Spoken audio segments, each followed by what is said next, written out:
was the reason I came here. So we still gonna have a relationship there. But I mean, this league, I guess you could say the relationship's cut off till after the game. But it's still gonna be one of my favorite coaches. What's it like to play for Chris, for Cristiano? What sets him apart? What's unique about him? I feel like Cristiano, outside of football, I feel like he just gives you a lot of stuff for you to use, not only on the football field, but outside of football. He gives you a lot of great tips on how to be successful as a student, just as a man overall. So I feel like that's definitely one of the major things that I like about Cristiano as a coach. And we built a great relationship and everything when he first came in. So I feel like he's one of the major reasons why I'm having as much success as I am. Can you give an example? Something he said, some tip? He always, we in the safety room, we always just talk about a lot of people. You worry about what's going to happen, the next day or throughout the week.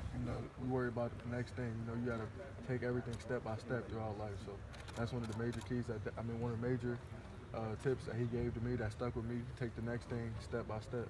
Malik, Coach Meyer told us that Coach Shiano was devastated by that traffic accident he was in last week where he had a bicyclist. Have you noticed it too? I mean, has he been? I have no comment on that. I don't no know comment? what's going on with that or anything like that. Okay, man. Hey, when you look at Rutgers on video, is there a receiver that jumps out? Obviously, they lost Janarian Grant. Their guy was leading the Big Ten in all-purpose yardage and stuff like that. Is there a guy now that jumps out at you on video as you guys study it? Well, you just look at it as, you got to prepare as if they're all dangerous receivers. You got to out-prepare yourself. So I feel like, going into this game, you never know Coach Ash. He's a great coach, good game planner and everything like that. So, we're going to look at it as all the receivers is good enough to make plays. Malik, you guys are a very opportunistic defense, but how much does, when the Rushman package is in there, kind of talk about them, and does that make your job easier at all? Oh, yeah, they make our job way easier. They get in there and cause the quarterback to panic, and at that point, he just, wings up something and lets us make plays. So, a lot of the Rushmen don't get as much credit as they should, because without them, most of the interceptions or stuff like that that happens, without them, it wouldn't be happening. So, do you give them the love they need? Yeah, definitely. Them guys, like I said, if I had the money to, I would take them out to eat. Not even with that stipend, Hey, is there one of those guys that's really jumped out at you, though? I mean, it's really brought his game up, of the Rushman? I'll say probably Jalen Holmes and Rashad Berry. There's a lot of young guys that just filled in a lot of big footsteps. We lost Tracy Sprinkle, so they asked Jalen Holmes to do some things that he's not familiar with.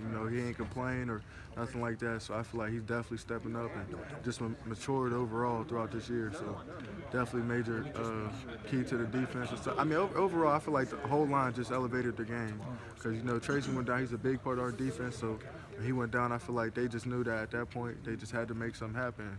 And from first 3 weeks of the season, they're doing a great job at it. The defense as a whole, what was like the biggest focal point of the bye week? I know you guys probably worked on a lot of stuff, Malik, but what was maybe like one big focal point of the bye week for the Buckeyes defense? Rest. You want to take bye week as if you want to rest, but at the same time, that's your time to work on a lot of fundamentals and execute the game plan. Start preparing for the game plan and stuff like that. So it's basically just a head start on the next week. So. Major key to bye week is to get rest and, like I said, just tighten up your fundamentals. And do you feel fresher? I mean, do you feel fresher? I mean, did it work? Oh yeah, it definitely worked. Over bye week, I got to sit down with my family. It's always good to get back around the people you love most and stuff like that. I feel like it just helps your mind recuperate, So I feel like bye week has definitely got me feeling back to where I was first week of the season.